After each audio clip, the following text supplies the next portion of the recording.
Пешаходны мост быў пабудаваны ў 1987 годзе заводам «Гомсельмаш».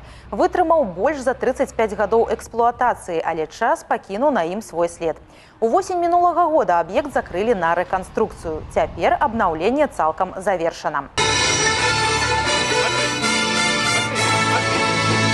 Адным з ключавых новаўвядзенняў стаў навес з металапрофілю, які абароніць пешаходаў ад дажджу, снегу і пякучага сонца. Для маламабільных грамадзян абсталявалі зручныя пандусы, а лесвіцы дапоўнілі трывалымі металічнымі агароджамі.